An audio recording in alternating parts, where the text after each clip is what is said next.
tous, aujourd'hui nous allons voir comment créer une nouvelle page dans son Google Site et également utiliser les modèles de page en pré-paramétrant un modèle de page personnel. Donc je vais vous partager mon écran pour déjà vous présenter comment créer une nouvelle page dans votre Google Site. Donc vous êtes sur votre Google Site, à la page d'accueil, et donc vous allez pouvoir avoir en haut à droite un petit bouton plus à l'intérieur d'une page, et c'est là qu'on va pouvoir créer une page. Donc je clique sur le bouton de petit plus avec une feuille. Là je vais pouvoir donner un nom de feuille, un nom de page.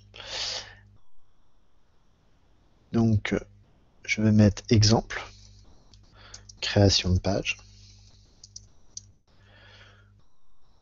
Vous noterez que l'URL de mon site est complété d'un slash et du nom de ma page, exemple-création, vous avez vu, il n'y a pas d'accent, -de-page, et donc qui reprend le nom de ma page. On peut également changer l'URL pour mettre une URL plus courte et garder ce nom de page. Dans tous les cas, l'URL, contrairement au nom du site, l'URL de la page pourra être modifiée par la suite. Et le nom de la page également. Là, nous allons utiliser les modèles, les différents modèles qui existent. Nous avons page classique, celui que je vous conseille d'utiliser quasiment tout le temps.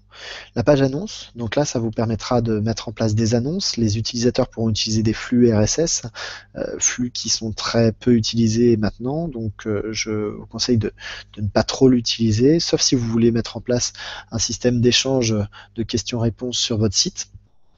Vous avez le mode classeur qui vous permettra de répertorier l'ensemble des documents pièces jointes sur votre site. Et la page liste qui vous permettra de faire des tableaux triables à l'intérieur de vos Google Sites. Petit aparté, je vous conseille plus d'utiliser des logiciels, des petits gadgets comme AwesomeTable. AwesomeTable n'est pas un petit gadget, et même un très bon gadget. Je vous conseille d'utiliser AwesomeTable pour lister plutôt des pages, et ça sera bien plus facile après de l'administrer à l'intérieur d'un Google Spreadsheet. Donc concrètement, aujourd'hui, nous allons nous baser plus sur la page classique, à vous d'explorer les autres pages qui sont utiles, mais je ne pense pas essentielles à Google Sites.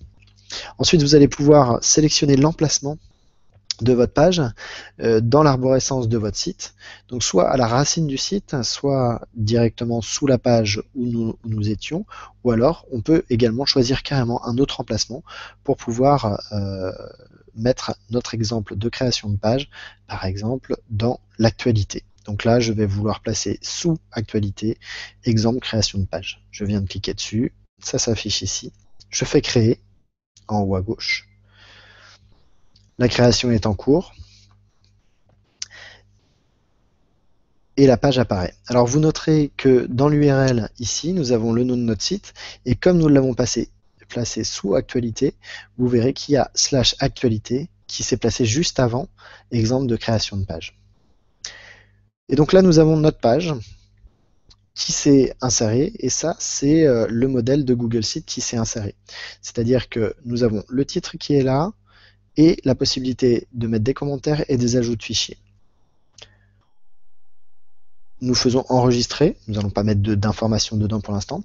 Si vous voulez modifier justement cette mise en page, le fait qu'il y ait la possibilité de mettre des commentaires, ajouter des fichiers, ou supprimer le titre comme on l'a vu dans le précédent tutoriel qui n'est pas vraiment utile, je vous invite à aller dans la roue dentée, en haut à droite, paramètres de la page, et là vous allez pouvoir décocher l'ensemble des coches. Alors globalement, je décoche tous les paramètres à chaque fois. À vous de voir après si vous souhaitez insérer des pièces jointes. On verra dans un autre tutoriel, un futur tutoriel, qu'on peut insérer des pièces jointes à partir du Drive, à partir de différents éléments, et pas d'insérer les pièces jointes directement dans le Google Site. Sachez que le Google Site est limité à 100 MO pour les Google Sites personnels. Par contre, il n'y a pas de limitation dans un Google Site professionnel, mis à part la limitation du compte, et qui est globalement 30 Go pour les comptes Google Apps de base. Je clique sur enregistrer. Et donc là, nous avons notre page vierge qui apparaît. Si je claque sur le petit crayon pour modifier, nous retrouvons notre éditeur. Donc là, je peux mettre des informations, blabla. L'exemple de création de page, donc ça c'est le titre de ma page. Et donc là, je fais enregistrer. Je retrouve blabla, mon titre de page a disparu puisque je l'ai enlevé des paramètres. Vous pouvez regarder là, il n'y a pas de menu déroulant qui s'affiche. Pourtant, je l'ai placé sous actualité. C'est normal, c'est qu'il faudra faire la manipulation comme nous l'avons vu dans le précédent tutoriel, c'est-à-dire modifier le site et paramétrer votre barre d'onglet en mettant la page exemple création de site sous actualité. Donc ça sera à vous de le faire par la suite.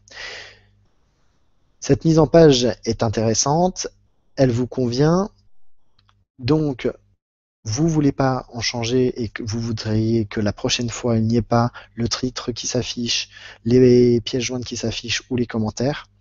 Vous souhaitez conserver cette mise en page, on va pouvoir enregistrer notre propre modèle de page à l'avenir. Donc là, pour enregistrer son propre modèle de page, vous allez dans la roue dentée, modifier, pas modifier le modèle de page, mais enregistrer comme modèle de page.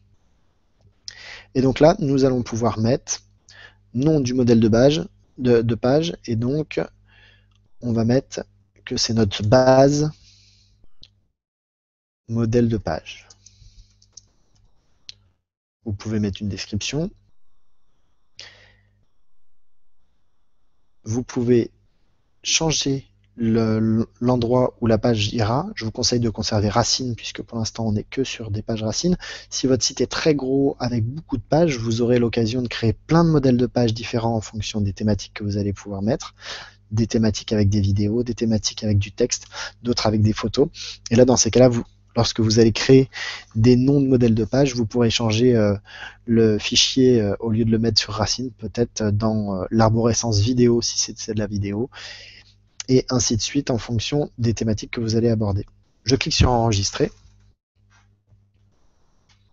Là, mon modèle est enregistré. Il apparaît ici. Donc là, il se charge tout seul. Il met un petit peu de temps à se charger. Et donc là, je vais cliquer sur enregistrer. Ça, c'est mon modèle de page. Vous voyez, il est vraiment vierge. Il prend que la zone de contenu. Ensuite, pour que ce modèle de page soit le modèle de page par défaut, vous allez pouvoir aller, excusez-moi, dans la gestion du site. Donc là, on va sur la flèche en haut à gauche, revenir sur le site. Voilà. Et donc là, on est dans les paramètres. On va cocher base modèle de page qu'on vient de créer. Et donc là, on va mettre utiliser par défaut. Quand je retourne sur mon test site, quand je vais faire créer une nouvelle page, automatiquement, vous voyez, base modèle de page est utilisé comme modèle par défaut. Ce qui vous évitera d'avoir plein de manipulations à faire par la suite. Donc là, je ne vais pas recréer une page, mais vous comprenez le système. La page que j'ai créée tout à l'heure, si je souhaite l'ajouter, je vous refais la modification de la mise en page du site. Si je souhaite l'ajouter à la barre de navigation horizontale, aux onglets, je reclique sur la barre de navigation horizontale, je vais dans l'arborescence, actualité, et je fais ajouter une page. Et donc là, vous voyez qu'il y a un petit plus où vous avez mis exemple création de page. Alors regardez, là il est au même niveau. Pour le mettre sous actualité et qu'il y ait un menu déroulant qui affiche exemple création de page, je vais utiliser la petite flèche aller décaler vers la droite et là je clique sur OK. Les modifications sont enregistrées, fermées, et donc là quand je vais sur actualité, vous pouvez voir exemple de création de page qui s'affiche. On va voir en même temps l'organisation du plan du site. Donc là, mon plan de site, il est disponible dans ma barre d'onglets. Vous pouvez voir ici que nous avons notre racine du site avec le nom du site, test formation Google Site. Et là, nous avons le début de notre arborescence. Donc là, sous actualité, on avait placé exemple création de page, contact, mention légale, test 2, titre 1.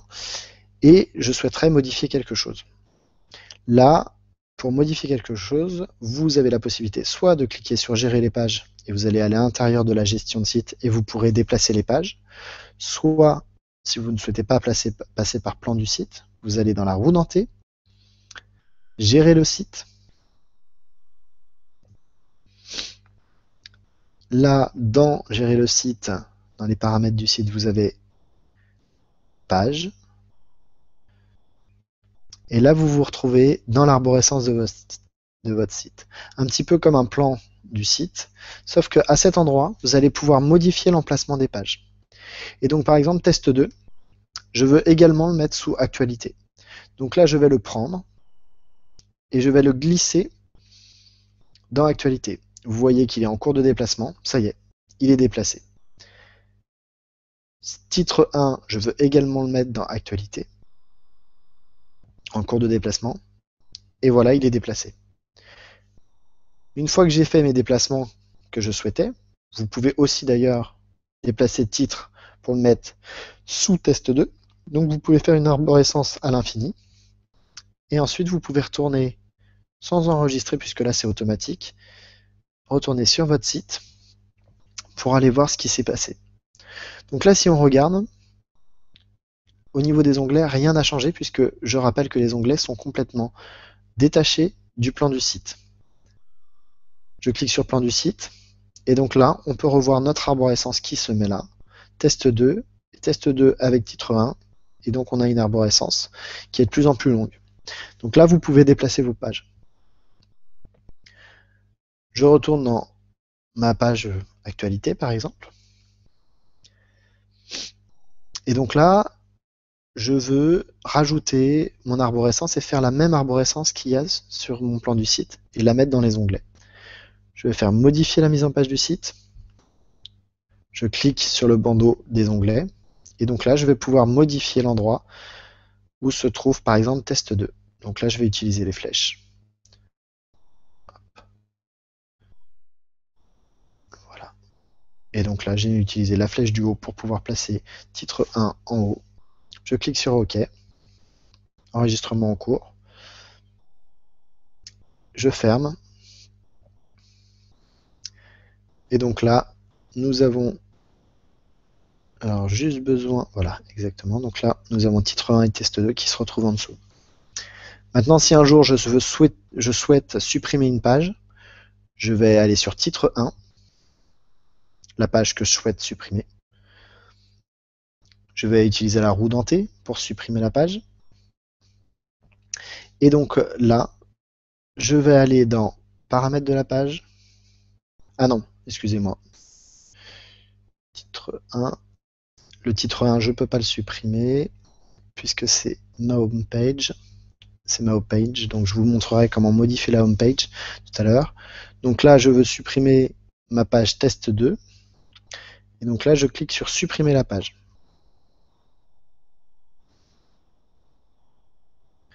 Alors décidément, ça pose problème parce que titre 1 est sous l'arborescence de test 2. Et comme test 1, titre 1 est ma home page, je ne peux pas le supprimer. Donc pour changer la home page, c'est l'occasion de regarder ça. Vous allez dans la roue dentée, gérer le site. Donc pour expliquer la home page, c'est la page qui s'affichera quand nous arriverons à la racine du site. Et donc là, je peux modifier. Là, vous voyez que la page de destination, la page de destination quand la personne arrive sur mon site, c'est titre 1. Je vais modifier et je souhaite que ça soit actualité qui soit affichée en premier. Là, j'ai actualité qui s'est affichée. Je clique bien sur enregistrer. Je vais sur mon accueil. Et donc là, je peux retourner sur titre 1. Et vous allez voir que cette fois-ci, ça sera possible de supprimer ma page.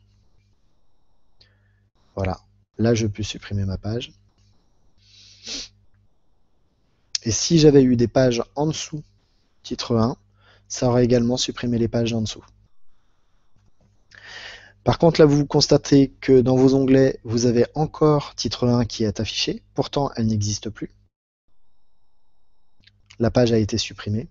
Et donc, c'est bien important de supprimer également l'information dans les onglets. Donc là, vous retournez sur la roue dentée, modifiez la mise en page du site, vous cliquez sur les onglets, et donc là, ils sont supprimés automatiquement. Une fois que vous êtes rentré dedans, vous cliquez sur OK.